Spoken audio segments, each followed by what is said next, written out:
So, welcome po sa ating 12:30, no?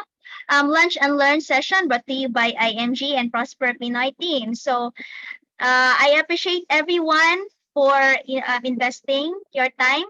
Okay, so I'll make sure with your 30 minutes, hindi po yun masasayang. And sa hindi pa po makapag-lunch, okay, so I hope na busog pa kayo, and sa mga nakapag-lunch na, I hope busog na din kayo. Okay, so this afternoon we will talk about how to prepare a crisis-free. So sa mga first-timers po, welcome po. So sana po ay good thing kasi pinaunlakan niyo yung invitation ng kakilala nyo. Okay, so before we start, okay, I am po Maria Shera June Akyatin. Your financial educator po here in Lila Bohol. Okay? So, sa mga magbisaya dyan, o maayong udto, no? Sa atong tanan, magandang tanghali, if Tagalog naman. Okay? So, before po IMG, I'm a registered nurse po, nag-call center. Okay? So, nakilala ko po si IMG almost last year, and almost 2 years na po akong financial literacy advocate, and though short span pa po yung pagkakilala namin ni IMG, ay napakarami na pong natulong at nabago no, sa aking buhay because of the teachings, and I took action on it sa mga teachings and learnings na naibigay no ni IMG. So that is why no this noontime, okay, so pag-uusapan natin itong krisis. Ano ba itong krisis, no? So, sabi ni Wikipedia, okay, no? So, it is a crucial or decisive point of situation, no? Especially a difficult or unstable situation involving an impending change. So, ano ibig sabihin yan? So, in other words, no, ito po isang unexpected na pangyayari na nagbibigay ng malaking impact sa ating buhay. Okay? And marami pong klase no, ng crisis. So, first is, example lang po ng crisis, meron tayong tinatawag na health crisis, okay? Yun sa yung magkakasakit, 'di ba? So the next is the spiritual crisis. No, we have spiritual dryness, okay? And then meron ding emotional crisis. Like any problems na emotionally, kung masosobrahan, no, we get depressed, no, until we have nervous breakdown, ganyan, no? And then environmental, sa mga pangyayari, no, we have this global warming, okay? And sa technology, okay, yung mga uso na technology noon is hindi po nakasabay no sa mga new innovations, no? And then ito yung one of the most, yung topic natin this afternoon is about financial crisis, since we are in a financial industry. So pag-uusapan po natin itong mga financial crisis sa ating buhay. Okay? So may kasabihan po na money is not the most important thing in the world. Yes, totoo naman po. Diba? So, pero, okay, it affects the most important thing in the world. Agree po ba tayo dito? No? So, we don't really realize that every day, no, money and finances is it is also affecting our everyday life, no? Just like that, our daily needs, basic needs, no? But kalaunan yan is maapektuhan yung deeper aspects ng buhay natin. Okay, so dito no, sinasabi na a lot of people fail in terms of finances, not because of they plan to fail. So sino naman talaga yung tao na gustong ma-fail?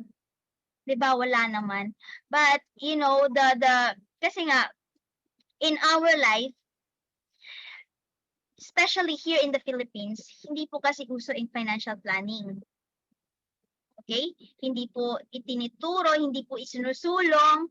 That is why here po in IMG, no, tayo po massive campaign po talaga natin, no? I-wake up, it's a wake up call sa ating mga Pinoy, yung anong kalagahan itong tinatawag nating financial planning, no? So, no, they fail plan to and manage their personal finances. So, do you know that hindi pala guaranteed, no? If makatapos tayo ng pag-aaral, we have bachelor's degree na hindi na tayo magkakaproblema sa pera. Agree? Okay, so because in the educational system, meron po tayong 3 types, okay? So first is the academic education, which is yung pag-aaral natin. Okay? So from kindergarten to college, no? So tinuruan tayo niyan. And then next is the professional education, which is yung trabaho natin. Okay? And then the third one, ito yung pinaka-importanting type of education na kinalimutan natin or hindi na ituro. No? So ito yung tinatawag na financial education. No? It is a practical money management po. Hindi po ito itinuro sa school. Okay? Kaya wag po tayo magtaka na bakit malaki naman yung sweldo ko pero bakit kinakapos pa rin? Kasi nga we were not being taught in school, no, how the practical basic money management, diba? So to avoid those future crisis, no, especially in our financial aspect, ito yung susi po talaga is itong financial education. Okay, so we have this, no, like just for example lang, no, we need to have allocate no monthly budget, no, para matrack po natin kung gaano ba ka-healthy yung bulsa natin. 'Di ba? So, hindi lang po pala yung physical health na kailangan nating pagtuunan ng pansin. Ito yung pinakaimportante din, yung bulsa natin, no? So, just the basic lang po, no? Like, paano ba yan? You need to spend less and you need to reduce your expenses, like, just buy the things that you really need. Yung line po na yan, di ba? It's easy to tell, but parang, are we doing it? Di ba? So, kaya nga, no? And then, we need to zero out our debts as well. And we need to understand paano po talaga, how really money works. Okay? Kasi nga, we study like for 4 years in college, but this, practical money management, every day po ito na nami-meet natin. Pero ito pa yung hindi na master natin. Kaya we have this, it is important that we need also to continuing education, hindi lang po pag-graduate na, but it is important, no, na mag-attend din tayo ng mga seminars sa katulad nito. Okay? Kailangan din natin ng mga mentors, no? And kailangan din nating matutunan talaga na how can really, na pwede din pala yung money na magtrabaho para sa atin. Okay, so this noon time, okay, so meron tayong mga preparation para magkaroon talaga ng financial crisis free in the future. So even though yung ibang mga aspect ng buhay natin, mga problema, hindi naman talaga natin yan makokontrol. Pero in our financial aspect, nasa sa atin po yung mga kamay, no? Control po natin yun. So that is why kailangan nating pag-aralan ng mabuti. Okay? So just for example, no, kailangan pala nating i-increase yung cash flow natin. So don't rely on a single source of income. 'Di ba? You know that wealthy people, the truly wealthy people, they have average of 6 to 7 source of income. But the average people or Pinoys, no, nagse-stop na po tayo kung meron na tayong permanent na trabaho. Diba? Kaya, anong nangyayari? Kinukulang tayo. So, kailangan pala nating, we also need to learn how can we have, a lot of source of income. no? So ituturo din natin 'yan dito po sa IMG. Okay? So then kailangan po natin i-maximize yung liquid savings. What is this liquid saving? No, liquid means cash po, no? So dapat po talaga maglaan tayo ng extra, no? Hindi lang yung tamang-tama lang, saktong-sakto kasi yun nga, yung mangyayari, 'di ba? Wala, nakukulang tayo, no?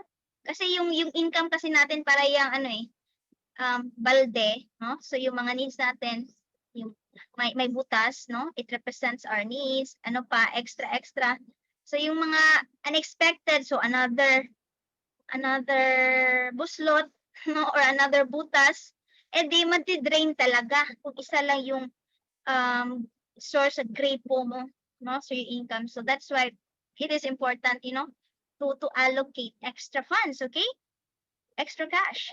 So then hindi lang po budget sa ating daily needs na kailangan nating i-prepare. So we have this, tatlo, no? Health fund, okay? Dapat din tayong life insurance and emergency fund. So these three, ito po ay hindi natin, no, makikita in the physical aspect, but these are our financial needs na kailangan nating i-prepare. Okay? So isa-isahin po natin, no? So in the health aspect, so do you know that it is a number one crisis din po ito sa Philippines eh. Kasi nga dito sa Pilipinas, ang daming namamatay po na na may sakit na hindi dahil walang gamot. Namamatay po kasi nga walang pera. Agree po ba tayo dito? Okay? At yung, alam niyo, like, marami na po kong nakita, no? Na makapal yung bulsa nung pumasok sa ospital, pero paglabas, no, zipper na lang yung natira. No? Maraming ang nababankrupt. Okay? Because of this. Kasi nga, every 5 to 7 years, dumodoble yung hospital bills natin. And we, mostly Pinoys, naniniwala tayo na pag may PhilHealth lang, enough na yun. No, but hindi. It's very, kulang pa po talaga. So that's why, itututuroon po tayo na meron po tayong mga programs na how can we save up for healthcare. Okay, so yan, dapat meron tayong short-term and long-term healthcare. Okay? And the next one is life insurance. So what is life insurance? Sino po yung mga breadwinner dito? Okay? So yung mga breadwinners po dito, ang tawag po sa inyo ay money machine or money maker. Okay? Kasi you are the provider of the family. So life insurance po, 'di ba? Since you are the provider, so 'di ba, you need to have a house for or home for shelter, no, for your family para hindi sila maulanan, maarawan, makatulog ng mabuti. But the purpose of life insurance, ito din ay yung protection din, no? In a way of hindi physical, but pinaka-importante po ito, no, na protection. It is a shield po in case na mawala ikaw as a breadwinner. Anong mawala? Mawala means kukunin tayo ni Lord. Kasi hindi naman natin alam kung hanggang kailan tayo. So that's why, having life insurance is not, diba, mostly sa atin, when we think that it is an expense, additional expense, but actually, no matter we like it or not, this is our financial responsibility to our family. Kasi nga, instant money po ito. Instant income replacement the moment na kunin tayo ni Lord at meron pa tayong mga responsibilities sa ating family. Merong maipapatuloy pa yung mga financial responsibility. No? So if meron ka ng life insurance, so you need also to know if are you protecting your family enough. So I will give you a formula, okay? So meron tayong para masabi natin we are protecting our family enough. So we need to have this annual income times 10 po natin. So just for example, if yung sweldo natin is no average 15,000 per month, okay? I-multiply natin ng 12 kasi nga 12 months in a year. So yung annual income mo ay 180,000.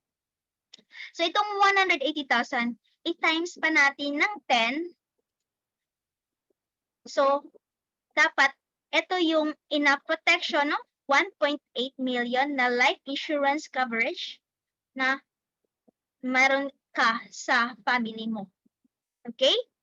And then what is our solution for that? So dito, you need to have term insurance and you need to invest the difference. So tuturuan din po tayo niyan ni IMG. How can we have this if you are marami pa kapang responsibilities or maliliit pa yung mga anak mo. Okay? And then, emergency fund. So, ano ito? Of course, it is an extra cash, not just in case mawalan po tayo ng trabaho. Okay? At maraming mga calamities, para meron tayong mapagpupunan, Hindi po tayo makaka-emergency loan. Because meron tayong emergency fund. So, dito po, you need to open a savings account, okay, in a bank account and save mo lang slowly for a total of, 6 to 12 months ng income mo. Huwag mo namang lahatin, but slowly lang. Okay, so before the pandemic, yung total need natin ng emergency fund is like it's just like 3 to 6 months. But right now, hindi naman kasi natin alam So, sa mga nakapag-ipon, nakapagpundar ng emergency fund ngayon, napakalaking tulong po talaga. And especially if dito sa ating community, tuturuan po talaga tayo how to build emergency fund. Okay? And the most important, nabaliwala na crisis na hindi natin nakikita na it is a serious crisis na pangyayari dito sa ating bansa, What is that? That is what we call the retirement, or the retirement crisis. Bakit? Kasi here in the Philippines po, out of 100 retirees, 45 depends on relatives, 30 rely on charity, 22 continue to work, hindi makapag-retire kasi nga meron pang financial responsibilities na kailangang habulin, kayang bayaran, at 2 lang ang comfortable sa buhay, at 1 ay financially independent. So ngayon tatanungin ko sa inyo, saan nyo po gustong mabilong dyan? Kung saan nyo gustong mabilong yan, magdedepende po yan sa everyday decision na ginagawa po natin sa ating pera. Kasi nga, yung pera, hindi naman yan nagdidesisyon. Tayo po. Okay? So, alam niyo po ba, like, 80% of senior citizens, walang sapat na retirement. Totoo po ito. Kasi nga, based on reality, I have isa po sa mga relatives ko, like, they age like 80. Nung umabot sila ngayon na 80 to 90. Nag-usap kami, like, sinabi niya, like, sometimes in the middle of the night, she wakes up because of that, walang pera. Yan, namumroblema kasi walang pera. Kasi, ang practicality na lang po tayo. Ay, ano yung happiness ng mga seniors? Diba, kung bigyan sila natin ng pera, masaya sila. So, that's why, we here, like, we hindi naman natin sila mabiblame, kasi nga walang nagturo sa kanila about, retirement planning, diba? But right now, here, like, nalaman na natin, so, huwag na nating antayin na i-blame din, na mabiblame tayo ng ating mga ng family or ng anak natin na hindi tayo nag-prepare kasi na we already know this no? So here in the Philippines, like nag-greet tayo, no? Like, happy birthday, di ba? I wish you a long life. But kung gusto rin pala nating mabuhay ng matagal, di ba? Problema po yan if hindi po tayo nagsisave at hindi nag-i-invest. Because we can't expect our family, our kids to support us financially. No, because they will also have their own responsibility. And here then in the Philippines, like we also thought that, the government programs like the SS or the GSIS pension are already enough kasi nga yun lang din ang alam ng karamihan. No, but no, it's not enough kasi nga yung pension niya na tatanggapin is enough lang po yan sa mga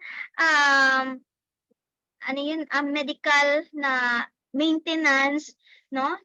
Ano ba, hindi ka ba magkakasakit, 'di ba? Tapos yun, hindi po talaga enough, 'di ba? Kakain pa tayo, no? So kaya ngayon nga we are still healthy, meron pa tayong income, it is our responsibility, no? Dapat yung maiwan na responsibility natin pagtanda natin is yung responsibility natin sa ating sarili. Okay? So, yung my program po at yung calculation po tayo dito na yung comfortable retirement, no? Like para masasabi natin like if you want to belong to the 2 or the 1, percent, no? Annual income po natin times 20, dapat ito po i-prepare natin. So for example, okay? If 15,000 yung sweldo mo, i-times mo ng 12 months, no? So, yung annual mo is 180 times 20. So, dapat yan ang retirement fund natin. So, ngayon, tatanungin natin, so sa mga retirees or at 60 or up, ilan sa kanilang mayroon ng ganito na retirement? At karamihan, di ba, if nakakatanggap ng retirement, karamihan, 'di ba? Bato-bato sa langit, no? Unta man ug magalit, but this reality pagkatanggap ng retirement, ibinibili agad ng kotse, 'di ba? Yun pa magse-start ng business, magse-start ng paayos ng bahay. That's very too late na kasi nga hindi natin alam kailan tayo mabubuhay. Yung retirement natin is pabaon na po natin 'yan. Kasi nga, that is unpredictable na wala nang bubuhay, wala na tayong sweldo, stop na yung income natin. That's why we need to think wise, how can we ipalago mo pa yun, no? At yun ang hindi po naturo, no? Sa karamihan, hindi po na-prepare. At dun, ang sad part pa lang is dun na na-prepare if, 6 months lang, magre-retire na ka na, di ba? It's too late na. So that's why as long as you still have income, no, save and invest for your retirement, no, kasi nga one day titigil po talaga yung income natin. Pero yung needs at yung bills natin hindi. Okay? So yung solution natin diyan, meron tayong mga programs na additional sa SSU at sa GSIS. We need to have long-term investments. Meron tayong mga mutual funds, okay? No stock market, getting long-term care. So if you want to, to know about these programs, you can also ask the person who invited you here, okay? For I'm sure they can really guide you, okay? What are these programs, okay? So wrap it up, okay? Para magkaroon po talaga tayo ng financial crisis na free po in the future kasi nga yung financial future natin is we control it. So we need to have a solid financial foundation. Okay? This is our roadmap. This is our blueprint to have a financially secure. Okay? So we need to build here, no, from ground to up. So, kung titingnan natin o i-evaluate nyo yung financial status natin ngayon, So, saan na po tayo ngayon? Sa ano po financial need na meron kayo ngayon? Kung may isa ba dito, no? Kung may isa na, then great. And you just need to add, no? And if wala pa po talaga, then that's why you are here. Kasi nga, we will guide you how can you build a strong financial foundation. Okay? So, yan. So, ano yan? May learnings po ba tayo so far? Kasi if wala, no, baka ulitin natin. No? So if you are learning so far, I am inviting you to join our trip. Sakay po tayo sa ING. Ano po ito? It is the financial independence trip. Okay? No, being financially independent, it is not overnight. It is a journey po. Kaya you need to, kung in Bisaya, mag-backfly ta, backtas ta. No? Kasi gusto mong madali na ano mo yung financial goals mo, then we need a program, no? We need a sakyanan, no? And that is IMG, because here in IMG, we offer total financial solution. Okay? So, yan, if you become a part of IMG, ihahatid ka ni IMG dito. Mayroon kang access sa lahat ng learnings na binibigay natin dito. Then, the application, you will all have the access. May free pass po tayo dito kasi nga, we are part, kasi nga nakasakay tayo ni IMG. Okay? And here, I congratulate you for, for being here and for learning with me this noontime. So we have this campaign again, no? 30 million Filipino families na financially educated po by 2030. So we are proud to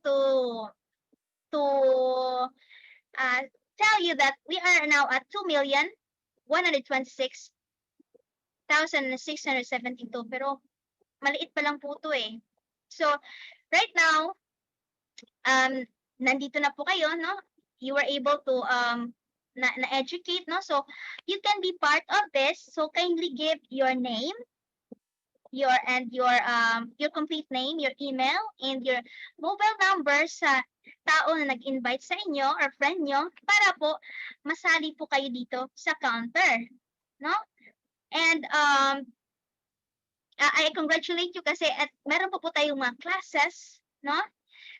If you really want to know more about at mag-learn pa, no? We have like 2 p.m., 3 p.m., 5 p.m., 7 p.m., 8 p.m., 9 p.m. So para din pong nagmimisa, no? Just spend, 1 hour a day, no? It's really a great help na po sa ating financial growth. Okay? So, last slide na lang po. Kasi nga, no, it's short na. So, sabi ni Daddy Robert Kiyosaki, no? There is gold everywhere, but most people are not trained to see it. But the good thing here in IMG, we are being trained how to see the gold everywhere. It's not the literal gold, but something more than that. Because we really need to be, in an organization which nagpo-promote po ng the right financial planning to financial execution so that you can achieve financial success. Okay, and what organization is that? No other than but IMG, because with IMG, no, meron na total package na tayo, meron na tayong financial education, how can we execute it so that we can achieve financial independence. Kasi nga, in IMG, in our organization, we believe that money is a tool. And it is powerful, but what is more powerful is financial education po. Kasi with financial education, kahit ano pang mga financial challenges na dadaanan natin in the future, hindi po tayo matitinag. No?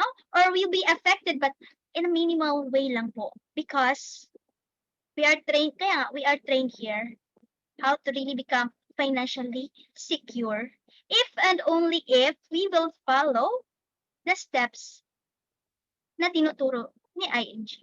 Kaya if you are not yet a member of IMG, I encourage you to join IMG, become part of IMG.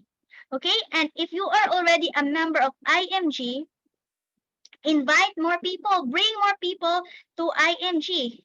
Okay? And if you learn something with me, so share this, become a blessing to somebody so that you will also be blessed.